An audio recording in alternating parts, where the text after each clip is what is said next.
You're listening to Contesting Wrestling, Minisode 39. We are reflecting on our first hour main feed episode with Ref Chris Levin, which was incredibly a fascinating journey through wrestling history with a sharp and incisive mind. And then also our premium episode where we rewatched some Lucha Underground and delved a bit into the rather hubristically named greatest wrestling match ever, or greatest wrestling match of all time. I can't remember. Ever. It was I not. personally... It was not. I personally have had a great week this week because I didn't watch any wrestling because we recorded a whole bunch over the last few weeks, so I could not have to worry about it while I am taking a very intensive college course over the summer. While I did still watch a ton of wrestling this week. I watched AEW Dynamite, and can I just say it was great?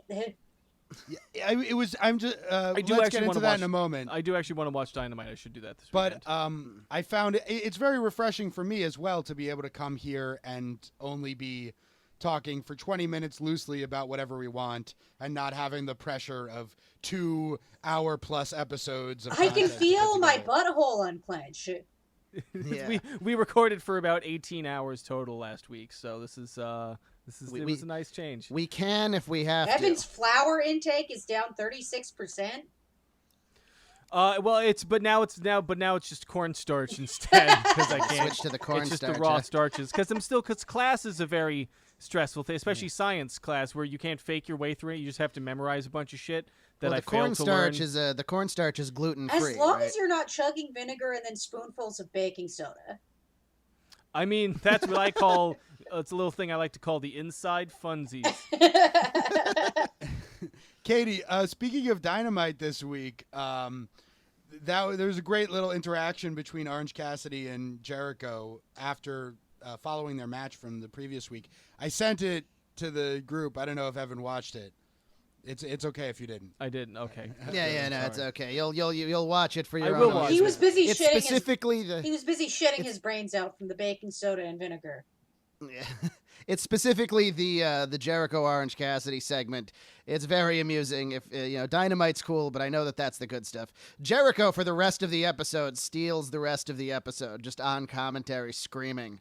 Just letting our listeners know, in several weeks, we'll have an episode that we already recorded with Dr. Carrie Lynn Reinhard, where we talk about the second night of AEW Fighter Fest, which was last week. That I thought was a great hour of AEW. This week was pretty good. Wasn't quite up to that level. It was fun. In contrast to most of what the WWE does, this was a lot of fun. AEW, it's like everybody seems like they want to be there and are having a good time, whereas everybody in the WWE, like, it's etched on their face, like think happy thoughts, think happy thoughts, think happy thoughts, or they're gonna erase me, And it's just uncomfortable. Yeah. That's why, that's exactly what me and Doc were talking about. Like, AEW seems like wrestling. Yeah. It just seems like everybody's having a good time, which is something that you don't really find a lot, which is important in entertainment, I would say, especially something that's supposed to be fun while you're watching it. I think a lot of the traditionalists are just like, damn it wasn't fun for me. I suffered greatly. How can these guys get off, having a career without suffering to the degree that I did? I think that there has been a cultural shift in general, in that the fans now care more about the well-being of the performers than they did 30 or 40 or 50 or 60 years ago. Where, I don't think the people in the crowd of the Thez-Rogers match cared if either of those guys were having fun. In fact, for a second, when Buddy Rogers holds onto the ropes, doesn't run them, and does his little strut and has some fun, the crowd does not like it at all. As opposed to very now, American. Well, now people are a lot more, celebrities in general or any kind of public figures are a lot more humanized. There's way more of them than there used to be, where you can identify people. I think it's very traditionally American and hopefully changing that we don't take kindly to people enjoying themselves in public. Yes. it was I had or that at impression. work.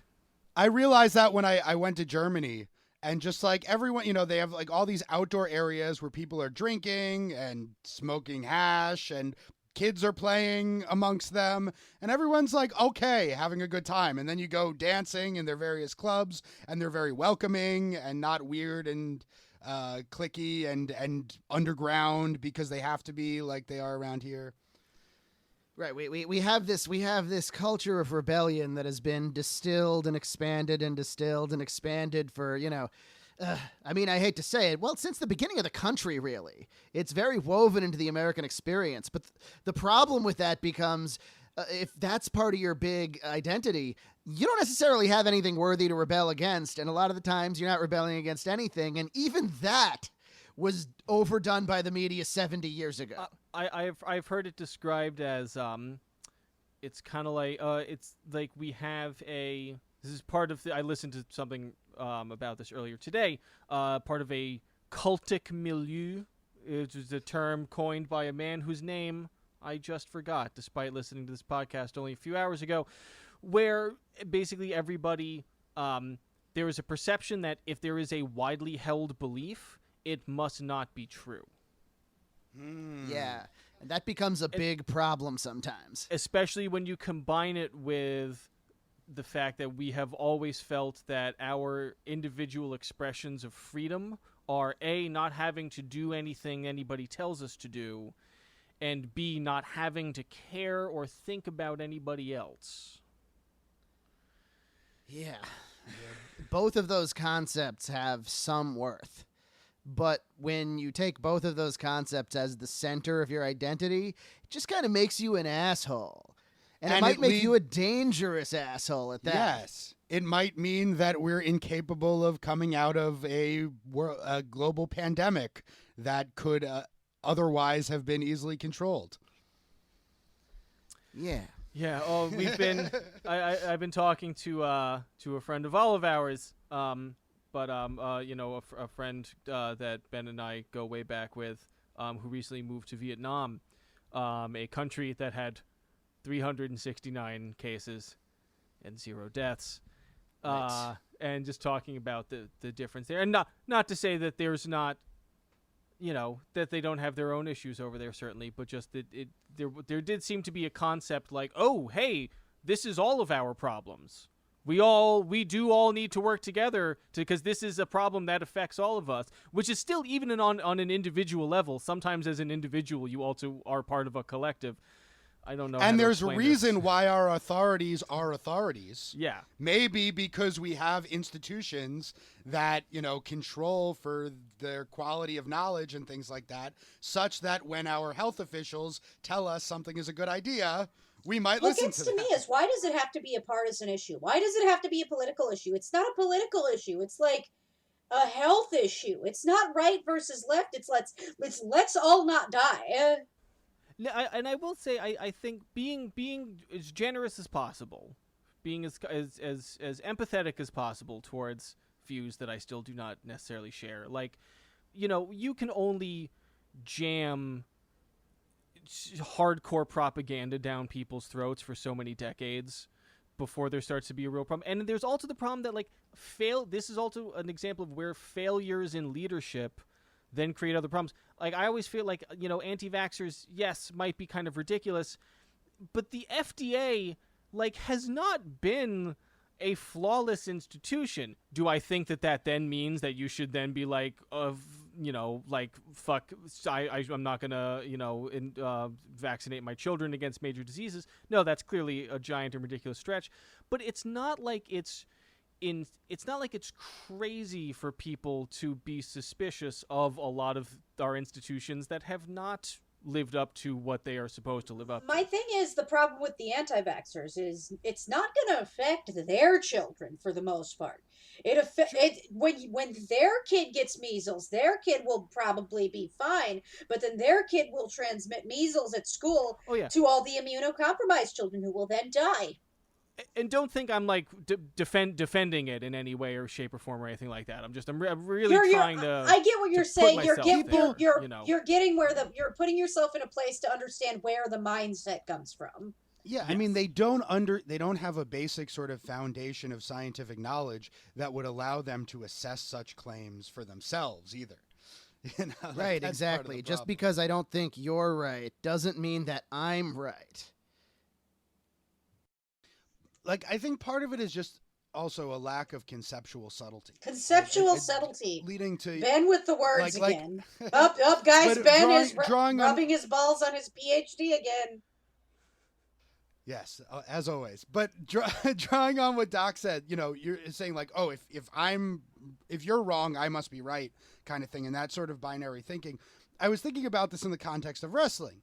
Like, you know, the question has always been, you know, is wrestling real or fake? And the second you start to think about that, you realize that the way that the question is structured is wrong, or just because something being real or fake depends on a lot of things. It depends on, you know, the specific thing you're talking about and a particular standard of realness that is in play in this particular case. So to take an example. Well, Doc, what were you I was saying? just gonna Because say, I'm it's like- gonna go on for a while. No, that's fine. It's not a long thing. It's like, is wrestling real or fake? Well, I would postulate that wrestling is absolutely real. I've done it. I've gone to shows where people have done it. It's and an you actual can't tell thing me that I haven't. exists. There's a lot of video Right. of people doing it. But Right. I think that goes into what you're saying, where it's like, well, let's analyze the statement and what Right. it really means. So, like, take something like a table, and you can see how this will lead us back to wrestling inevitably. I But, can. Like, what's a real table? Well, in a certain sense, a table is something that, you know, can hold stuff up, right? You can put things on it and it will hold them up. So if you're asking if it's a real table, well, will it hold stuff up or is it like a hologram? Right. So that's one context in which you might be talking about the realness of a table. But the context in this case matters. Someone else might say, okay, well, no, I get that it holds stuff up. But now we're getting to wrestling. You know, was it like rigged to break?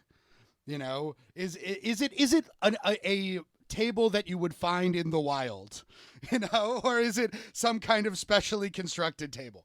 And it's like, well, you know, it is let's say it's the Indies. It is a table we found in the wild. We picked the table that, you know, didn't have a whole bunch of like metal, reinforcements you and keep joints saying- and stuff. Something like that. and- Yeah. You keep saying table in the wild, and all I can think is we went to Brazil, to the rainforests of the Amazon, and we found tables in their natural habitat, and we lassoed the finest tables and brought them into captivity. As Big E puts it, and we'll talk about in several weeks, they are beautiful creatures, right? That we need to protect. So I mean, we're talking about real tables. Yes. Now, right? yeah. So then we, you know, Well, I thought in the that's what we were debating. Right. So then you get to WWE, and it's like, well, okay, they're real tables. They'll hold stuff up. They do mass produce them so they can get the table that has just the right proportion of like sturdiness so that it won't break just from standing on it or laying someone on top of it, but that it will break fairly easily when someone goes through it, and it will break fairly cleanly. Watching the announce tables specifically, which are different than like the wooden Exactly. tables that crack, at some point when table spots started to get really big in the WWE, they started constructing these tables that you've never seen anywhere else, and they fall apart like a toy set that was meant to snap together and then explode when you hit it with something so you can put it back together. Not But that they'll reuse these tables, but they're designed specifically to break like that. And interestingly, it took them a while to figure out that proportion that I'm talking about. Yeah. So for years, you know, Triple H would get up to do the pedigree and they just fall through the table before he could do it. It just stand there with the guy bent over, and then one of the legs gave out, and they all just collapse. But the problem was they kept reinforcing it, but the wrestlers started to get smaller. So then they had the really well reinforced tables, and then you got guys like, I don't know, Ricochet or something. Alexa Bliss, Or Alexa you know, Bliss. who has And now- tried and tried to do table spots, and her like 110-pound frame just Boing. bounces off of She's- them. 100, maybe 110, because she's only like, what, 5 feet tall? She's like 5 feet tall. Yeah. Keep in mind, she's probably more She's muscular. probably than you more think. like 120, honestly. She's probably more Perhaps. than 110. But now look how far we've gotten away from the question of whether the tables are real or not. right? The more you examine it, the more nuance you realize there is to the issue, the more fake and real really don't cover it anymore. And that's true for wrestling in general, and that's fucking true for news too. Right? Like fake news is not informative, right? That's not an informative designation.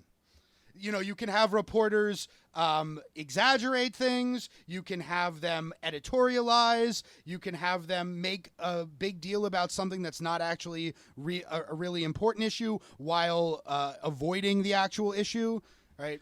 I would even take that analogy one step further and say that, so in wrestling, even quote unquote real wrestling, like amateur wrestling, is still arguably fake wrestling. It's still arguably a gamified facsimile of actual combat or an actual struggle, right? And it's sort of so like, is football, right? Like football is a simulation of combat. And news, even when it is like even when it's good news, even when it's like, you know, well researched and well sourced and put together in an informative way, where there's not really such a thing as unbiased, but like where the bias is clear, so you can sort of make your own deductions from it. Even that is still like a controlled environment where somebody took a bunch of facts and strung them together into a narrative.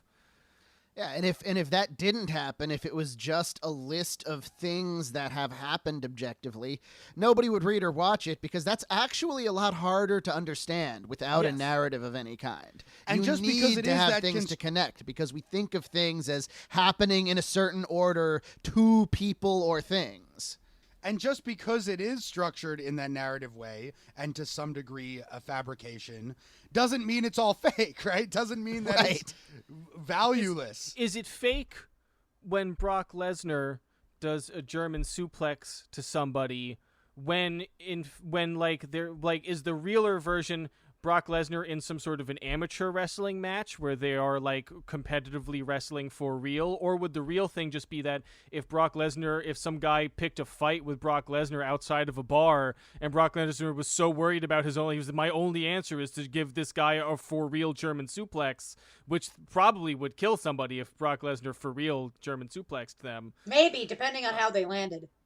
Yeah, that's actually a lot of it. I'll tell you a wrestling training story. One of the first times I ever trained with Mr. Drew Gulak, he said to me, "Can you take a German suplex?" And I said, "Yeah." And he said, "All right." And then he just grabbed me by the waist, and I was gonna go one way or another. Now, I was not lying. He gave me like 3 of them. I landed properly and did not injure myself, and he seemed satisfied, and the training continued. If I was lying to him, I would have landed on my head, and it would have been my fault. You knew how to take a bump. I knew how to take a bump. I knew like to tuck my chin and to get my shoulders out. You know, that's if you know what you're looking for, you can see how taking a German suplex isn't the worst thing in the world.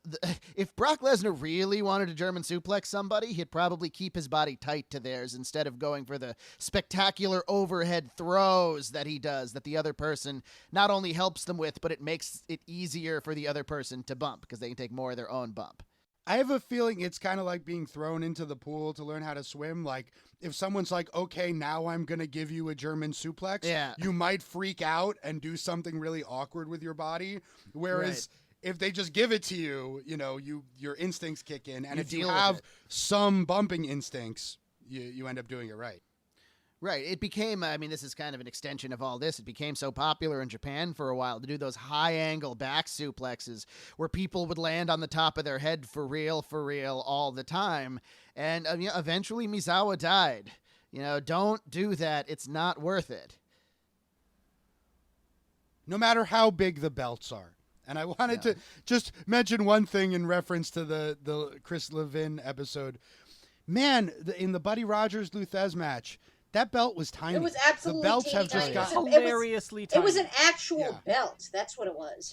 Right. Yeah. It was a little They've just gotten decorative, but it was a bigger belt. and bigger. I guess Big Goldie is the biggest one, right? The big gold. One of them. WCW. I mean, what's the one that Cabana Man Dan has right now? Oh yes. I believe it's called the New South Championship. You know, I'm finding a picture of this and putting it in our little Slack chat. So Evan can see this because it is notable. I've met Cabana Man Dan a few times. It's hold on. I'm finding it on his Twitter. Cabana Man Dan. Cabana I- Man Dan. He's in. I know him from XSW, and this I've seen this belt in XSW. Yeah. So I just put in our little Zoom chat the picture of Excuse me. Cabana Man Dan's New South Championship Wrestling belt. It is a magnificent piece. It's huge, isn't Cabana it? Man Dan is cool. Yeah, and he travels around Does with it that and defends say it. DUI on it? Maybe? No, it says New South. You're reading the O-U and I in the middle of it. All right, there we. Oh, now I see it. Okay, I was like, that's not something anybody should commemorate. I asked him about it. He said it was it came out bigger than he thought it would, but he was happy. So That is, yeah. I mean, yeah. If he hand forged this, that's a pretty good. That's some quality forging. There is a whole subculture of wrestling fans, especially wrestling fans that like have a bunch of money to like collect real belts. And I imagine that this one will one day be an interesting collectible for some people.